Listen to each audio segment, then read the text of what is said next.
Hey, fellas out there, thank you so much for stopping by once again here on the Man Under Construction YouTube channel. This is still relatively new to me, so I'm still a little nervous, but I'm excited to be able to reach out to you through this platform as well. Today is going to be the third installment of my story, the third part, the trilogy, so to speak. But it's going to be the closing of my battle with pornography, and I'm going to reveal or I'm going to share a little bit about how I was able to come out of it, how I started to understand certain things to be able to come out of this. And I hope that it brings some insight and it gives you guys out there who may be struggling with this some hope that you can get out of this. I've been there. I've been through the dark times. I've relapsed many times in my life in the past, but I've been about 3 years clean from all this stuff, and it has changed my life. I see things in a brighter light. I see my relationship with my wife in a different light. It changes a lot of things on how you perceive things, your perspective on relationships, love, sex. It brightens it up and it takes all that mess out of the way. And I hope to bring that to you guys, and I hope I can. So before I go into that, I do have an Instagram account, a Man Under Construction Instagram page, and I'll post a link down below. I would appreciate it if you follow me, if you support me here on YouTube, if you follow me there on Instagram. And like I said, if you have any questions, feel free to reach out to me.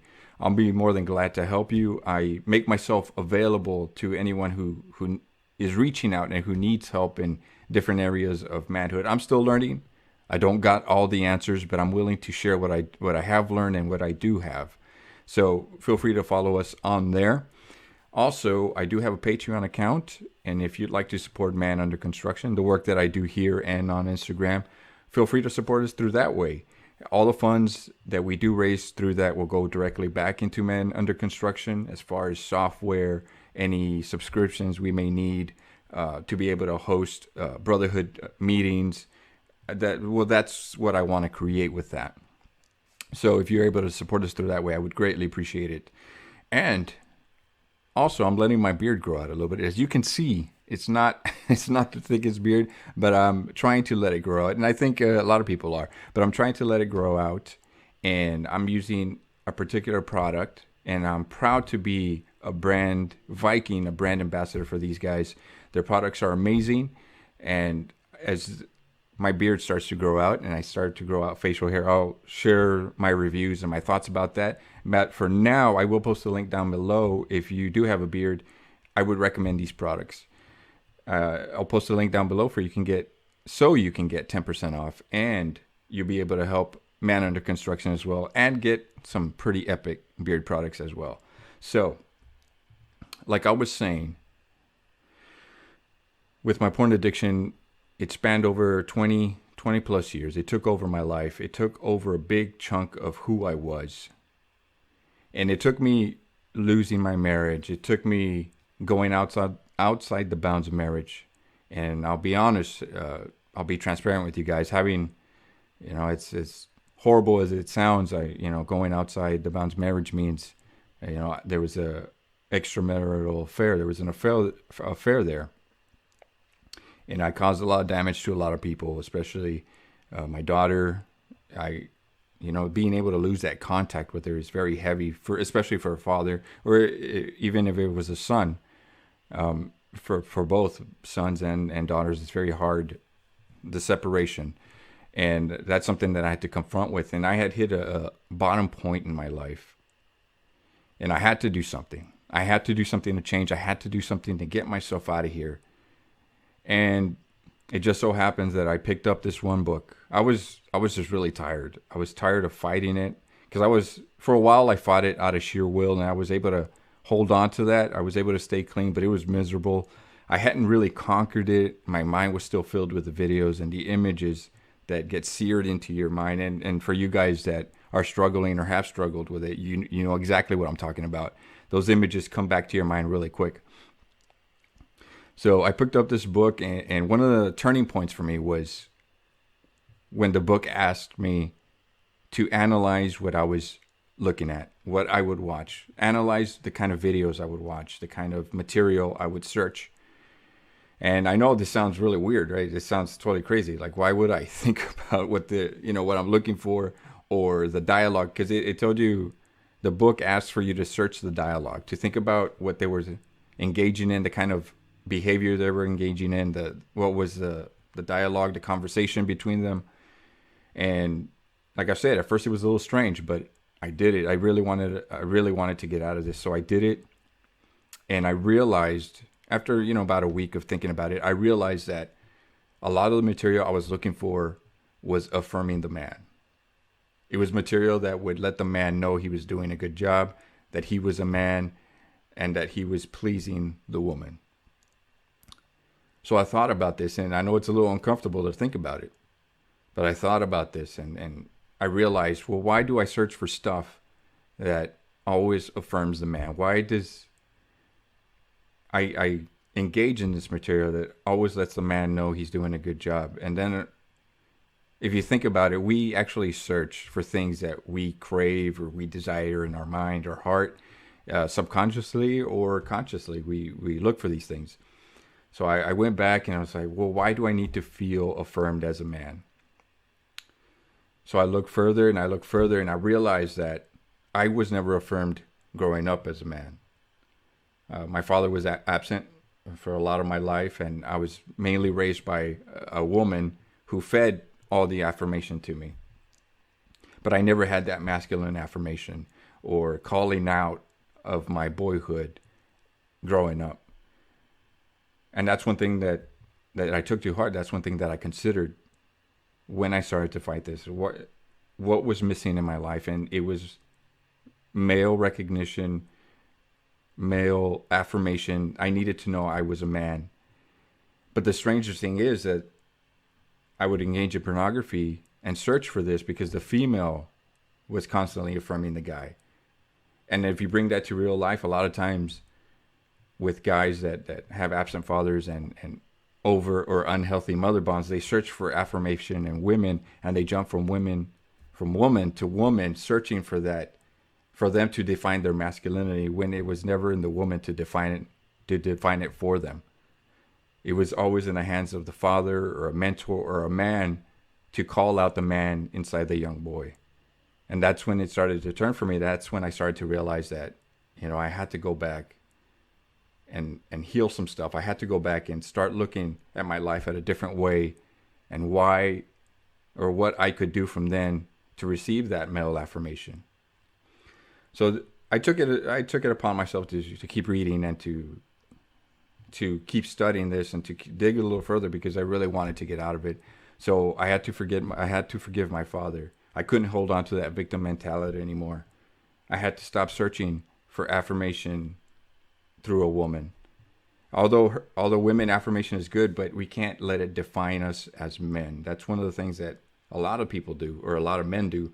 They expect their women to define them, and that's not going to be the case. You'll end up empty and unsatisfied, and you'll jump to another woman hoping that she defines you, when in reality it's the mentors and the men out there who shape you and who teach you about masculinity and manhood, that shape who you are.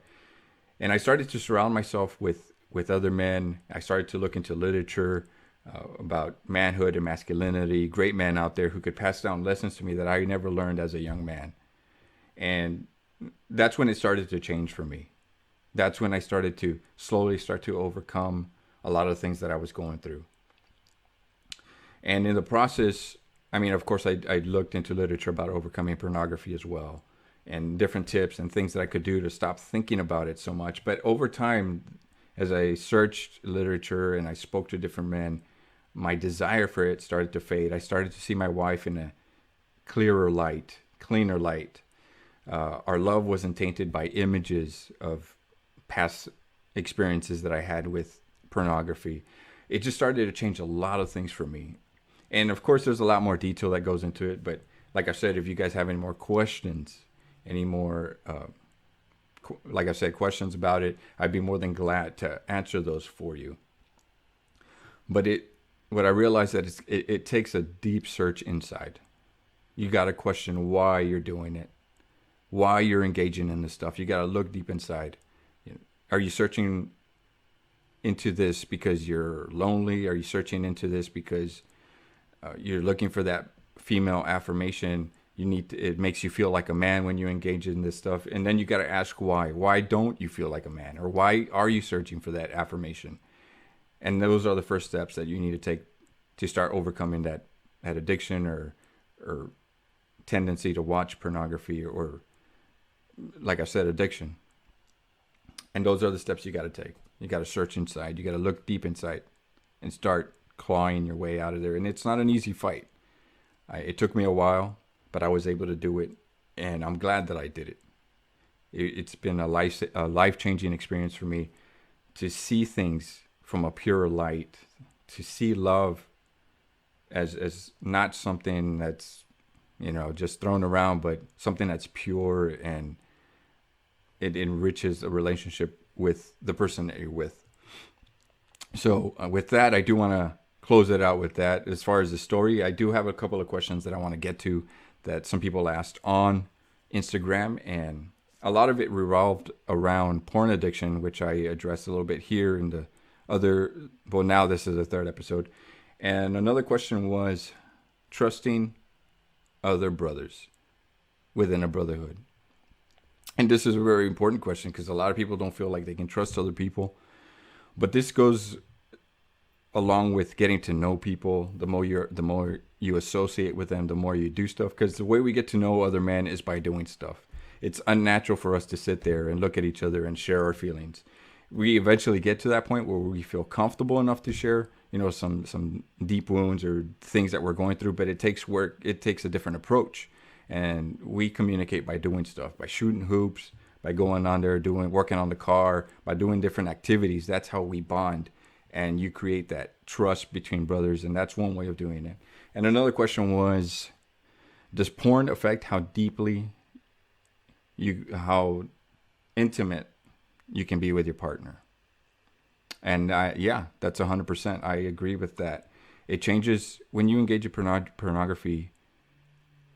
Sooner or later, you start to expect some of the things that you watch, and what you can't expect your wife or the person you're with to perform some of the acts that these paid actresses do.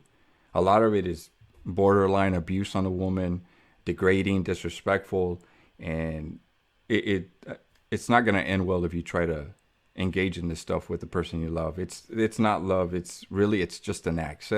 Pornography is just viewing sexual acts, and there's no love behind it. There's no passion. There's no intimacy. So yes, it does affect the way you interact with your partner. And the last question was, how did I come across stoicism? And this is I came across it during the journey of trying to be a better man and reading different books, and stoicism came up, and I did read some of the stuff on stoicism and some of the philosophers, and I have adopted some of them. I do believe that you need a balanced approach with stoicism, and I think that it's a certain aspect of a man, a certain faculty of a man, and some of the principles are very valuable and you can use them, but I think in balance you have to put them in balance. So that's the last question for this episode, this YouTube episode. I want to thank you so much for taking the time to watch this through. I really appreciate you. I appreciate all you guys out there. And if you have any other questions, just let me know, and I'd be more than glad to answer them. I know I gave a broad picture of my struggle with pornography and how I started to overcome. And in reality, I had to go back to the source, where it all started, where I went wrong. And every man has to do that. So that's what I want to leave you with, that, guys. So if you're struggling with that stuff, go back to the source. Ask yourself why you need to watch pornography. And we can start there. And then from there, reach out to me and we can go to the next step. But it's one step at a time. So hopefully you guys walk out of here with something valuable. I appreciate you guys. Much love. And we'll talk to you soon.